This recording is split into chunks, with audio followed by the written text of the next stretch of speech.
சென்னையின் நள்ளிரவு மழை பெய்து ஓய்ந்திருந்தது. பாரிமுனையின் ஒரு பழைய கடவண்டியின் நிழலில் 10 வயது சிறுவன் நடுங்கிக் கொண்டே படுத்திருந்தான். அவனுக்கு பசி வயிற்றைக் கிள்ளியது. அம்மா ஊட்டிவிட்ட உணவின் சுவையும் அப்பா தூக்கிச் சுமந்த பாசமும் அவனுக்கு மங்கலான நினைவுகளாக மட்டுமே இருந்தன. ஒரு விபத்து, அதன்பின் களேபரம். யாரோ சிலர் அவனை கடத்த முயன்றபோது தப்பித்து ஓடி வந்தது மட்டுமே அவனுக்கு நினைவிருந்தது. அவனது அசல் பேர் கூட அவனுக்கு சரியாக நினைவில்லை.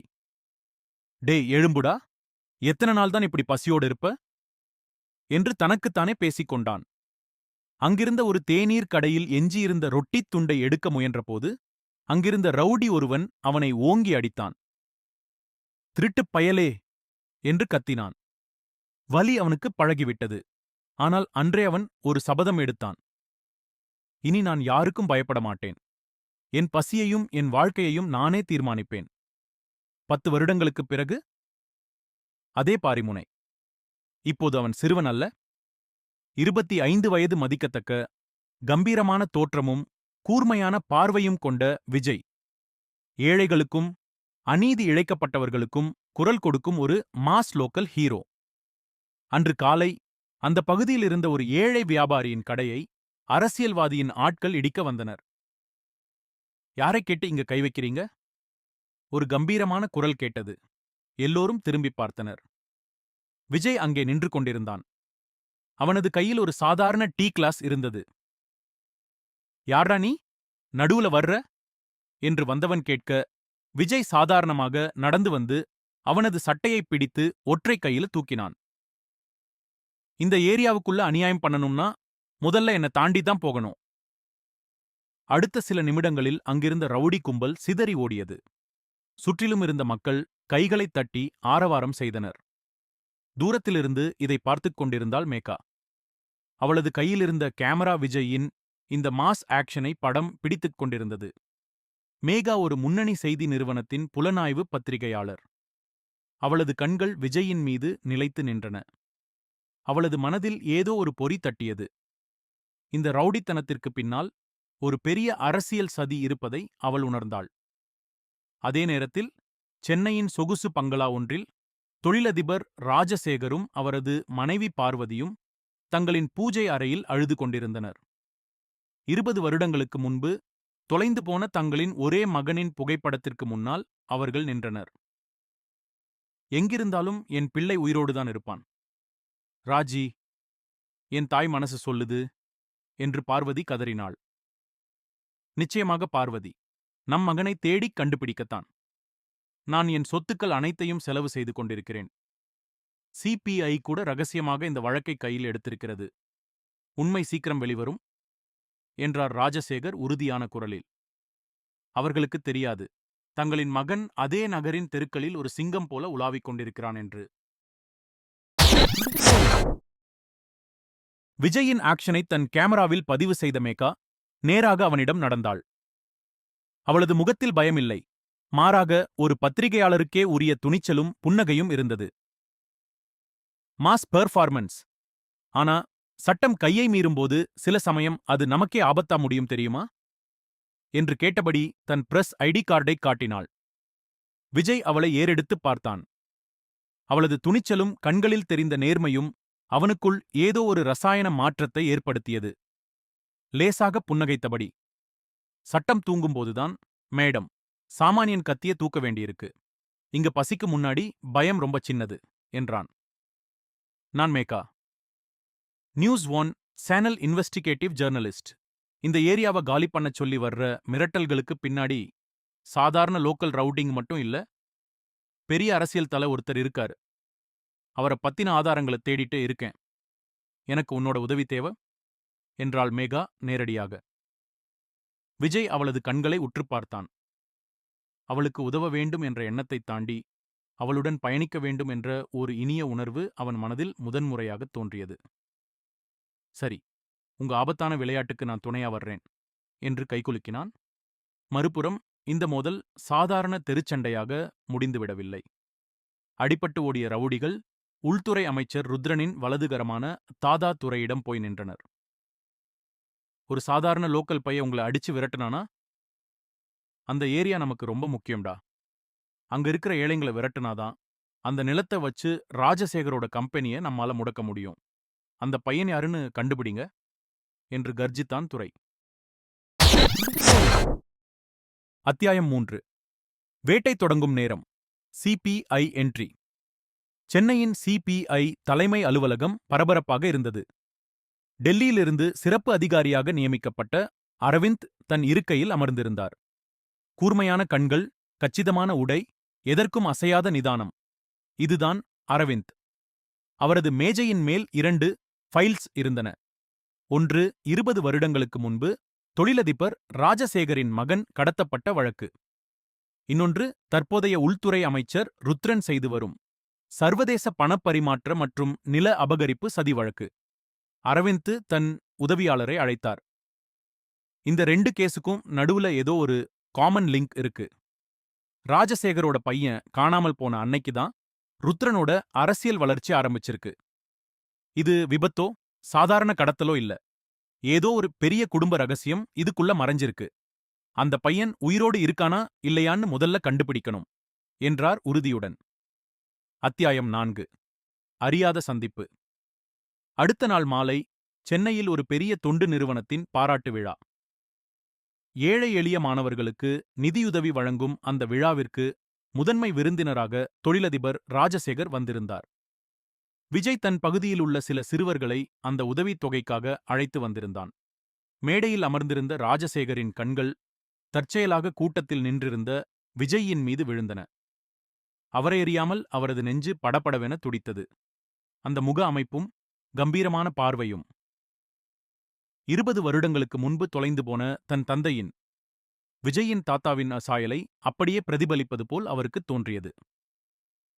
விழா முடிந்ததும் ராஜசேகர் காரை நோக்கிச் செல்லும்போது எதிர்பாராத விதமாக அவரது கையில் இருந்த சில முக்கிய ஆவணங்கள் தவறி கீழே விழுந்தன. அதை கவனித்த விஜய் சட்டென்று ஓடிச் சென்று அந்த ஆவணங்களை எடுத்து அவரிடம் நீட்டினான். ரொம்ப நன்றி தம்பி என்று ஆவணங்களை வாங்கிய ராஜசேகர் விஜயின் கைகளை பற்றினார். அந்த நொடி ஒரு தந்தைக்கும் மகனுக்குமான இரத்த பாசம் இருவருக்குள்ளும் ஒரு மின்காந்த அலை போல பாய்ந்தது. இருவருமே சில நொடிகள் சிலையாக நின்றனர். உன் பேர் என்ன தம்பி என்று கேட்டார் ராஜசேகர், கண்கள் கலங்கியபடி. விஜய் என்றான் அவன் சுருக்கமாக. நல்ல பேர். உன்னை பார்த்தா ஏதோ ரொம்ப வருஷமா தெரிஞ்ச பையன் மாதிரி இருக்கு. என்ன பண்ற என்று அவர் விசாரிக்கும் போதே ருத்ரனின் ஆட்கள் தூரத்திலிருந்து விஜயை நோட்டமிடுவதை மேகா கவனித்தாள். அவள் ஓடி வந்து, விஜய், சீக்கிரம் கிளம்பணும், ஆபத்து என்று அவசரப்படுத்தினாள். விஜய் ராஜசேகரிடம் விடை பெற்றுச் சென்றான். ஆனால் ராஜசேகர் அங்கேயே நின்று அவனையே பார்த்துக் கொண்டிருந்தார். பார்வதி எப்போதெல்லாம் என் பிள்ளை உயிரோடு இருக்கான்னு சொல்வாளோ அப்போதெல்லாம் நான் அதை நம்பல. ஆனா இன்னைக்கு இந்த தம்பியை பார்த்தப்ப என் ரத்தம் ஏதோ சொல்லுது என்று தன் உதவியாளரிடம் சொல்லி உருகினார். அவருக்குத் தெரியாது, ருத்ரனின் சதிவலை விஜயையும் ராஜசேகரையும் ஒரே நேர்கோட்டில் கொண்டு வந்து நிறுத்தப் போகிறது என்று. அத்தியாயம் 5. விழியில் விழுந்த கவிதை. ருத்ரனின் ஆட்களிடமிருந்து தப்பித்து ஒரு பழைய காபி ஷாப்பின் மூலையில் விஜயும் மேகாவும் அமர்ந்திருந்தனர். மேகாவின் மூச்சு வாங்கியது. ஆனால் அவளது கண்களில் பயத்தை விட விஜயின் மீதான வியப்பே அதிகமாக இருந்தது. ஏன் இப்படி துரத்துறாங்கன்னு இப்ப புரியுதா விஜய்? நீ அந்த ஏரியா மக்களை காப்பாத்தினது சாதாரண விஷயம் இல்ல. அமைச்சர் ருத்ரனோட பல கோடி ரூபாய் ப்ராஜெக்ட் அது. அதை நீ தடுத்து நிறுத்தியிருக்க என்றாள் மேகா, காஃபியை பருகியபடி. விஜய் அவளை பார்த்து மெலிதாகச் சிரித்தான். அவங்க சொத்துக்காக ஏழைகளோட கூரையை பிடுங்குவாங்க. நான் அவங்கள நடுரோட்ல வச்சு மிதிப்பேன். அவ்வளவுதான் மேடம் மேட்டர். மேடம்னு கூப்பிடாத விஜய், மேகான்னு கூப்பிடு என்றாள் அவள் அவனது கண்களை நேராக பார்த்து. அந்த நொடி காஃபி ஷாப்பின் பின்னணியில் மெல்லிய இசை ஒலிப்பது போல் இருந்தது இருவருக்கும். விஜயின் முரட்டுத்தனமான வாழ்க்கைக்குள் நுழைந்த முதல் மென்மையான தென்றல் மேகாதான். அவளது துணிச்சலும் தன்மீதான அக்கறையும் விஜயின் இதயத்தின் பூட்டப்பட்ட ஏதோ ஒரு கதவை திறந்தது. சரி மேகா, அடுத்த பிளான் என்ன என்றான் விஜய். அவளது பெயரை முதன்முறையாக உச்சரிக்கும்போது அவனது குரலில் ஒரு புதிய நளினம் தெரிந்தது. அத்தியாயம் 6. ஸ்பேயின் வியூகம். ஸ்பே அலுவலகத்தில் அதிகாரி அரவிந்த் லேப்டாப் திரையில் சில பழைய புகைப்படங்களை ஆராய்ந்து கொண்டிருந்தார். 20 வருடங்களுக்கு முன்பு காணாமல் போன ராஜசேகரின் குழந்தை விக்ரம்.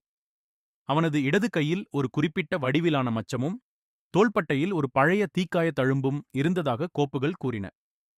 அப்போது அவனது உதவியாளர் உள்ளே வந்து, சார், மினிஸ்டர் ருத்ரனோட பெனாமி கம்பெனி கணக்குகளை செக் பண்ணோம். அதுல ஒரு பெரிய அமௌண்ட் லோக்கல் ரவுடி துறையோட அக்கவுண்டுக்கு போயிருக்கு. பாரிமுனை நிலத்தை கைப்பற்றத்தான் இந்த டீலிங் என்று ஒரு ஃபைலை நீட்டினான். அரவிந்த் நிமிர்ந்து அமர்ந்தார். துரையா, அவன் இப்போ யாருக்கோ பயந்து ஓடி ஒளிஞ்சிருக்கான்னு நியூஸ் வந்ததே? ஆமா சார், விஜய் அப்படின்னு ஒரு லோக்கல் பையன் துரையோட ஆட்களை ஒற்றை கையால அடிச்சு விரட்டியிருக்கான். இப்போ ருத்ரனோட ஆளுங்க அந்த விஜயை தேடிட்டு இருக்காங்க. அரவிந்தின் புருவங்கள் சுருண்டன. விஜய் யார் அவன்? ருத்ரனுக்கு சவால் விடுற அளவுக்கு அவனுக்கு பின்னாடி யார் இருக்கா? அவனோட பின்னணிய உடனே விசாரிங்க. எனக்கு அவனோட முழு விபரமும் வேணும். அத்தியாயம் 7. அரசியல் சதிவலை. அமைச்சர் ருத்ரனின் ரகசிய நிலவரை. ருத்ரன் ஆத்திரத்தில் சிவப்பு முகத்துடன் அமர்ந்திருக்க, அவனுக்கு முன்னால் தாதா துரை தலையை குனிந்தபடி நின்றிருந்தான். ஒரு சாதாரண தெருப்பொறுக்கி உன்னையே மிரட்டிட்டு சுத்துறான். நீ அமைதியா வந்து என்கிட்ட நிக்கிறியா என்று கத்தினான் ருத்ரன். சார், அவன் சாதாரண ஆள் இல்ல சார். அடிக்க வரப்ப அவனோட கண்ணுல ஒரு வெறி தெரியுது. யாருக்கும் பயப்பட மாட்டேங்கிறான் என்றான் துரை நடுங்கியபடி. அவனை பத்தி எனக்கு கவலை இல்ல துரை. ஆனா ராஜசேகரோட கம்பெனியை அழிக்க நமக்கு அந்த நிலம் வேணும். அந்த நிலத்துல தான் ராஜசேகரோட புதிய மெடிக்கல் ரிசர்ச் சென்டருக்கான பாதையே அமையப்போகுது. அதை நாம தடுத்தா ராஜசேகர் டோட்டலா க்ளோஸ். அதே சமயம் ராஜசேகர் பழைய சிபிஐ கேஸ மறுபடியும் தோண்ட ஆரம்பிச்சிருக்கான். அவனோட பையன் உயிரோடு இருக்கான்னு யாரோ அவன்கிட்ட சொல்லியிருக்காங்க. ஒருவேளை அந்த பையன் கிடைச்சா 20 வருஷத்துக்கு முன்னாடி நான் பண்ணுன கொலை கடத்தல் எல்லாம் வெளியே வந்துடும். அதனால அந்த விஜயையும் முடிங்க, ராஜசேகரோட பையன் தேடுதலையும் நிறுத்துங்க என்று உத்தரவிட்டான் ருத்ரன். அத்தியாயம் 8. மாஸ் கவுண்டர் த ட்ராப். மறுநாள் இரவு மேகா தன் அலுவலகத்திலிருந்து தனியாக ஸ்கூட்டரில் கிளம்பினாள். ரகசியத் தகவல் ஒன்றின் பேரில் ருத்ரனின் ஆவணங்கள் இருக்கும் ஒரு குடோனைப் பற்றி தெரிந்து கொள்ள அவள் சென்று கொண்டிருந்தாள். திடீரென இருண்ட ஒரு சாலையில் 2 கார் அவளது ஸ்கூட்டரை மறித்தன. அதிலிருந்து இறங்கிய துரையின் ஆட்கள் மேகாவைச் சூழ்ந்தனர். பத்திரிகைக்கார் அம்மணிக்கு ரொம்ப துள்ளல் ஜாஸ்தியாகிடுச்சு. மினிஸ்டரை பத்திய நியூஸ் கேட்கோரியா? வண்டியில ஏறு என்று ஒருவன் அவளது கையை பிடிக்கப் போனான். கை வைச்சா வெட்டிடுவேன். இருட்டிலிருந்து ஒரு குரல் இடி முழக்கமாக கேட்டது. ஒரு பைக்கின் ஹெட்லைட் வெளிச்சம் அவர்கள் மேல் பாய்ந்தது. பைக் ஸ்டாண்ட் போடப்படும் சத்தம் கிளிக் என்று கேட்டது. விஜய் பைக்கிலிருந்து இறங்கினான். அவனது கண்களில் ரௌத்திரம் தாண்டவமாடியது. விஜய், வராத, அவங்க கிட்ட கத்தி இருக்கு என்று அலறினாள் மேகா. விஜய் லேசாகச் சிரித்தான். தன் சட்டையின் கைகளை மெதுவாக மடித்து விட்டான். கத்தி அவங்க கிட்ட இருக்கு மேகா, ஆனா களம் என்கிட்ட இருக்கு. அடுத்த நொடி விஜய் பாய்ந்தான். ஒருவன் கத்தியை ஓங்க அவனது கையை அப்படியே முறித்து கத்தியை பறித்து அவனது காலிலே குத்தினான். அடுத்தடுத்து வந்த 5 பேரை சர்வசாதாரணமாக தூக்கி வீசினான். தூரத்திலிருந்து இதை பார்த்துக் கொண்டிருந்த துரை துப்பாக்கியை எடுத்தான். சரியான நேரத்தில் ஒரு போலீஸ் சைரன் சத்தம் கேட்டது. துப்பாக்கியுடன் உள்ளே நுழைந்தது வேறு யாரும் அல்ல, சிபிஐ அதிகாரி அரவிந்த். அரவிந்தை பார்த்ததும் துரையின் ஆட்கள் தப்பியோடினர். அரவிந்த் துப்பாக்கியை கீழே இறக்கி விஜயை உற்றுப் பார்த்தார். விஜயும் அரவிந்தை நிமிர்ந்து பார்த்தான். 2 சிங்கங்கள் நேருக்கு நேர் சந்தித்துக் கொண்டது போல் இருந்தது அந்த தருணம். அரவிந்த் மெதுவாக விஜயின் அருகில் வந்தார். தற்செயலாக விஜயின் மடித்துவிடப்பட்ட சட்டையின் வழியே அவனது இடது கையிலிருந்த அந்த விசித்திரமான மச்சத்தை அரவிந்தின் கண்கள் கவனித்தன. அரவிந்தின் இதயம் ஒரு நிமிடம் நின்று துடித்தது. விஜய், நீ யாரு என்று கேட்டார் அரவிந்த். அவரது குரலில் சிபிஐ அதிகாரியின் மிரட்டலைத் தாண்டி ஒரு அதிர்ச்சி இருந்தது. அத்தியாயம் 9. இரத்தத்தின் அழைப்பு. சிபிஐ அதிகாரி அரவிந்தின் கேள்விக்கு விஜய் நிதானமாக பதிலளித்தான். நான் யாருன்னு எனக்கே தெரியாது சார். அனாதையா இந்த தெருவுல வளர்ந்தவன். தப்பு நடந்தா தட்டி கேட்பேன், அவ்வளவுதான். அரவிந்த் விஜயின் தோள்பட்டையை தொட்டு பார்த்தார். அங்கே அந்த பழைய தீக்காய தழும்பு லேசாகத் தெரிந்தது. இவன்தான் ராஜசேகரின் ஒரே மகன் விக்ரம். இதில் எந்த சந்தேகமும் இல்லை என்று அரவிந்தின் சிபிஐ மூளை உறுதி செய்தது. ஆனால் அவசரப்பட்டு உண்மையைச் சொன்னால் ருத்ரன் விஜய்யை உடனே தீர்த்து கட்ட முயல்வான் என்பதை உணர்ந்து அரவிந்த் அமைதி காத்தார். சட்டம் கையை மீறதை நான் ஆதரிக்க மாட்டேன் விஜய். ஆனா நீ பண்றது நியாயமா இருக்கு. சீக்கிரம் உன்னோட உண்மையான அடையாளம் உனக்குத் தெரியும் என்று சொல்லிவிட்டு அரவிந்த் அங்கிருந்து கிளம்பினார். மேகா விஜயின் அருகில் வந்து, என்ன விஜய், அவர் அப்படி சொல்லிட்டு போறாரு? உனக்கு உன் குடும்பத்தைப் பத்தி எதுவும் நினைவில்லையா என்று ஆவலாகக் கேட்டாள். விஜய் தூரத்து வானத்தை பார்த்தபடி, எனக்கு ஒரு பெரிய பங்களா, அம்மாவோட பாசம், அப்பாவோட விரல் பிடிச்சு நடந்த ஞாபகமெல்லாம் மங்களா இருக்கு மேகா. ஆனா நான் எப்படி அனாதையானேன்னு நினைச்சா மட்டும் நெஞ்சு வலிக்குது என்றான். மேகா மெதுவாக அவனது கைகளைப் பற்றிக் கொண்டு, நான் இருக்கேன் விஜய் உனக்கு என்று ஆறுதல் கூறினாள். அத்தியாயம் 10. ஸ்பியையின் ரகசிய ஆபரேஷன். அரவிந்த் நேராக தொழிலதிபர் ராஜசேகரின் பங்களாவிற்குச் சென்றார். நள்ளிரவு நேரம் என்பதால் ராஜசேகரும் பார்வதியும் பதற்றத்துடன் அவரை வரவேற்றனர். மிஸ்டர் ராஜசேகர், உங்க பையன் விக்ரமைப் பத்தின ஒரு முக்கியமான க்ளூ கிடைச்சிருக்கு என்றார் அரவிந்த். பார்வதி பதறிப்போய், என் பிள்ளை உயிரோடு இருக்கானா சார்? எங்க இருக்கான் என்று கண்ணீர் மல்கக் கேட்டார். அவன் உயிரோடுதான் இருக்கான். ஆனா அவனுக்கு தன் பழைய நினைவுகள் இல்ல. அதைவிட முக்கியம், அவன் இப்போ அமைச்சர் ருத்ரனோட ஹிட் லிஸ்ட்ல இருக்கான். ருத்ரனுக்கு தெரிஞ்சா அவனை உடனே கொன்னுடுவான். அதனால நாம ரொம்ப ரகசியமா காய நகர்த்தணும். இப்போதைக்கு நீங்க அவனை சந்திச்சாலும் உங்க பையன்னு காட்டிக்காதீங்க. ஆனா அவனுக்கு ஒரு பாதுகாப்பு வேணும் என்று விஜய் இருக்கும் இடத்தை விவரித்தார் அரவிந்த். ராஜசேகர் அதிர்ந்து போனார். அரவிந்த், நீங்க சொல்ற அடையாளங்கள் எல்லாம் அன்னைக்கு எனக்கு உதவினானே அந்த விஜய் மாதிரியே இருக்கே என்று நெஞ்சைத் தொட்டார். அத்தியாயம் 11. தத்தளிக்கும் தாய் மனம். மறுநாள் காலை ராஜசேகரும் பார்வதியும் விஜய்யை பார்ப்பதற்காக அவன் இருக்கும் ஏரியாவுக்கு வந்தனர். ஒரு சிறிய டீ கடையில் விஜய் தன் நண்பர்களுடன் சிரித்துப் பேசிக் கொண்டிருப்பதை அவர்கள் காரில் இருந்தபடி பார்த்தனர். பார்வதியால் தன் அழுகையை கட்டுப்படுத்த முடியவில்லை. ராஜி, அவன்தான் என் விக்ரம். அவனோட சிரிப்பு, அவனோட கண்கள் அப்படியே உங்கள மாதிரியே இருக்கு.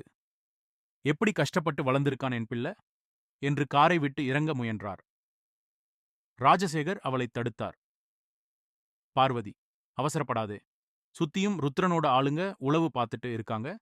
அரவிந்த் சொன்ன மாதிரி அவனுக்கு ஆபத்து வரக்கூடாது. அப்பொழுது அந்த இடத்திற்கு ருத்ரனின் அடியாட்கள் பயங்கர ஆயுதங்களுடன் கார்களில் வந்து இறங்கினர். ஏரியா மக்கள் பயந்து ஓடினர்.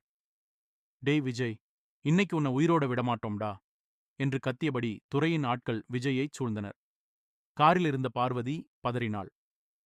ராஜி, அவங்க என் பிள்ளையை கொல்ல வர்றாங்க, காப்பாத்துங்க என்று கத்தினாள். அத்தியாயம் 12. மாஸ் அதிரடி. ஆனால் விஜய் சற்றும் பதற்றமடையவில்லை. அவன் டீ கிளாஸை கீழே வைத்துவிட்டு மெதுவாக நடந்து வந்தான். எத்தனை தடவைடா அடி வாங்குறதுக்கு வண்டி ஏறி வருவீங்க என்று கேட்டுக்கொண்டே தன் இடுப்பில் இருந்த லோக்கல் பெல்ட்டை கழற்றி கையில் சுற்றிக் கொண்டான். அடுத்த 5 நிமிடங்கள் அங்கே ஒரு போர்க்களமே நடந்தது. விஜய் ஒரு சிங்கம் போல பாய்ந்தான். ரவுடிகள் வீசிய கத்திகளை லாவகமாக தவிர்த்து பெல்ட்டாலேயே அவர்களை அடித்து துவம்சம் செய்தான். ஒருவன் காரின் கண்ணாடி மேல் போய் விழுந்தான். விஜயின் இந்த மாஸ் ஆக்ஷனை காரிலிருந்து பார்த்த ராஜசேகரின் கண்கள் பெருமிதத்தில் விரிந்தன. என் மகன் சாதாரணமானவன் இல்லை, அவன் வீரன் என்று அவரது ரத்தம் துடித்தது. அடிபட்டு ரவுடிகள் சிதறி ஓட விஜய் மூச்சு வாங்கியபடி நின்றான். அவனது கையில் ஒரு சிறிய காயம் பட்டு ரத்தம் கசிந்தது. இதைக் கண்ட பார்வதி காரின் கதவை திறந்து கொண்டு ஓடி வந்தாள். தம்பி, உனக்கு ரத்தம் வருது என்று கதறியபடி தன் பட்டுப்புடவையின் முந்தானையை கிழித்து விஜயின் கை காயத்தில் கட்டினாள். விஜய் திகைத்துப் போய் நின்றான். அவளுக்கு ஏன் இவ்வளவு பதற்றம்? அவளது கண்களில் தெரிந்த பாசம் அவனது மங்கலான நினைவுகளில் இருந்த அம்மாவின் பாசத்தை அப்படியே பிரதிபலித்தது. ஏன் மேடம் அழுகிறீங்க? இது எனக்கு சாதாரண காயம்தான் என்றான் விஜய் மெல்லிய குரலில். காயம் உனக்கு, ஆனா வலி எனக்கு தம்பி என்று பார்வதி அவனை அறியாமல் சொல்லிவிட்டு அவன் முகத்தை தடவினாள். பின்னால் வந்த ராஜசேகர் பார்வதியை கட்டுப்படுத்திக் கொண்டு விஜயை பார்த்து, தம்பி, நீ பெரிய ஆபத்தில் இருக்க. தயவு செஞ்சு எங்க கூட வந்துடு என்றார். விஜய் குழப்பத்துடன், நீங்க யாரு? எனக்கு ஏன் உதவ நினைக்கிறீங்க என்று கேட்டான்.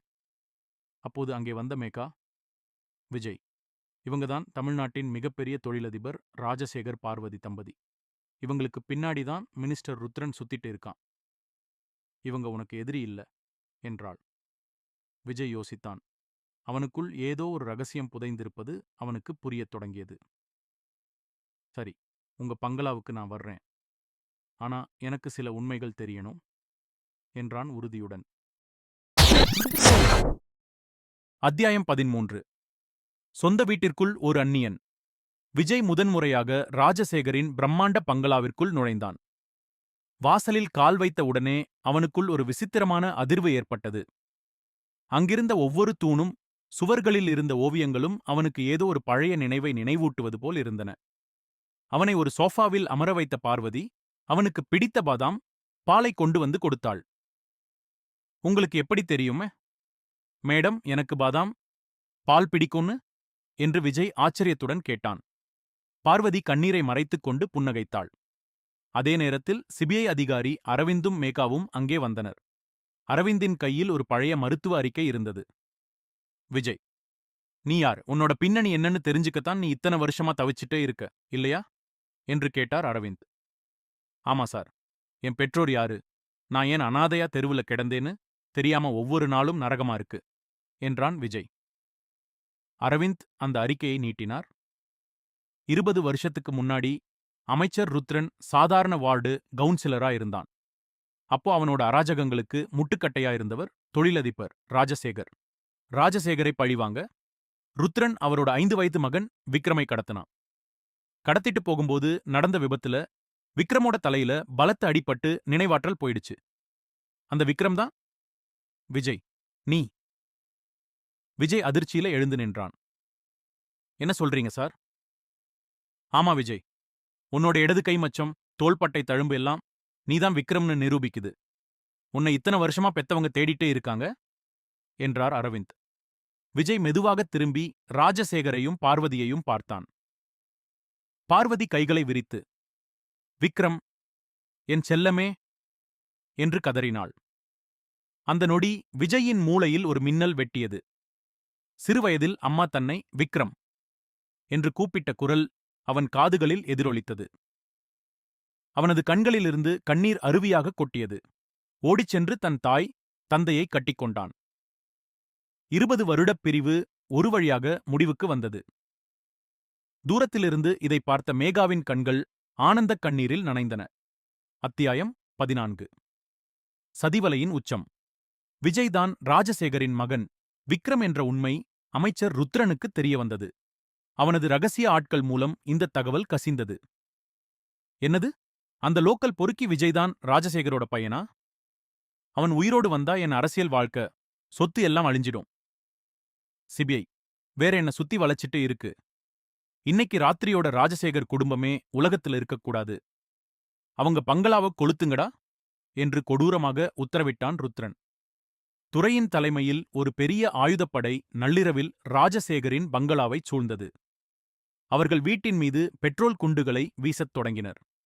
வீடு தீப்பற்றி எரிய ஆரம்பித்தது. அத்தியாயம் 15. சிங்கத்தின் வேட்டை. வீட்டிற்குள் தீ பரவுவதைக் கண்ட விஜய் உடனடியாக தன் பெற்றோரையும் மேகாவையும் பாதுகாப்பான ஒரு அறைக்குள் பூட்டினான். விஜய், வெளியே போகாதே.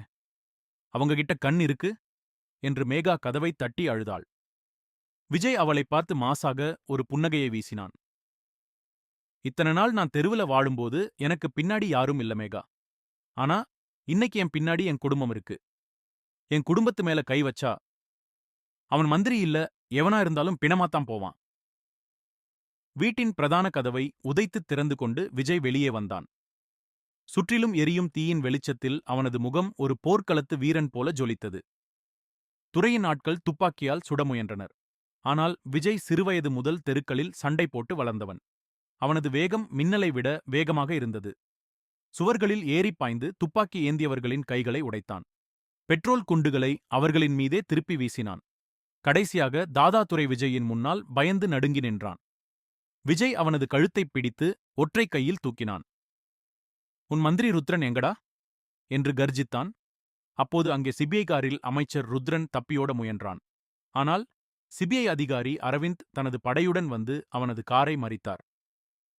மினிஸ்டர் ருத்ரன், உங்களுடைய நில அபகரிப்பு, 20 வருடத்திற்கு முந்தைய கடத்தல் வழக்கு மற்றும் கொலை முயற்சி என அனைத்துக்கும் ஆதாரங்கள் எங்களிடம் இருக்கு. யூ ஆர் அண்டர் அரெஸ்ட் என்று அரவிந்த் விலங்கு மாட்டினார். ருத்ரன் அலறினான். என்ன ஒன்னும் பண்ண முடியாதுடா. விஜய் மெதுவாக ருத்ரனின் அருகில் வந்தான். அவனது சட்டைக்காலரை பிடித்து இழுத்து, அன்னைக்கு ஒரு 5 வயசு குழந்தைய அனாதையா தெருவுல விட்டல்ல, இன்னைக்கு நீ அனாதையா ஜெயிலுக்கு போறடா என்று ஓங்கி ஒரு மிதி மிதித்தான். ருத்ரன் ரத்தத்தை கக்கிக் கொண்டு கீழே விழுந்தான். அத்தியாயம் 16. மறைந்த நிழலின் விடியல். சில மாதங்களுக்குப் பிறகு சென்னையே விழாக்கோலம் பூண்டிருந்தது. ராஜசேகரின் புதிய மருத்துவ ஆராய்ச்சி மையம் பிரம்மாண்டமாக திறக்கப்பட்டது. அந்த விழாவில் விக்ரம் நேர்த்தியான கோட் சூட் உடையில் கம்பீரமாக நின்றிருந்தான்.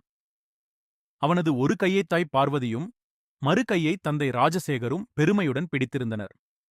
அங்கு வந்த பத்திரிகையாளர் மேகா விக்ரமிடம் மைக் நீட்டினாள். தமிழ்நாட்டின் மிகப்பெரிய பிசினஸ் மேக்னட் விக்ரம், இப்போ உங்களோட ஃபீலிங் என்ன என்று புன்னகையுடன் கேட்டாள். விக்ரம் அவளது மைக்கை தள்ளிவிட்டு அவளது கைகளை பற்றிக் கொண்டான். பிசினஸ் மேக்னட் விக்ரமா இருந்தாலும் இந்த மேகாவோட லவ்வரான பழைய விஜய் தான் எனக்கு பிடிச்சிருக்கு என்றான் காதலுடன். மேகா வெட்கத்துடன் தலை குனிந்தாள். அப்போது அங்கே வந்த சிபிஐ அதிகாரி அரவிந்த் விக்ரமுக்கு கைகுலுக்கி வாழ்த்து தெரிவித்தார். உண்மை எப்பவுமே ஒரு நிழல் மாதிரிதான் விக்ரம். கொஞ்ச நேரம் மறையலாம், ஆனா வெளிச்சம் வரும்போது அது கண்டிப்பா வெளியே வரும் என்றார். விக்ரம் கூட்டத்திலிருந்த ஏழை எளிய மக்களை பார்த்தான். தான் கோடீஸ்வரன் ஆகிவிட்டாலும் அநீதிக்கு எதிராக குரல் கொடுக்கும் அந்த சாமானியன் விஜய் தனக்குள் என்றும் உயிரோடு இருப்பான் என்பதை அவன் உணர்ந்தான். முற்றுப்பெற்றது.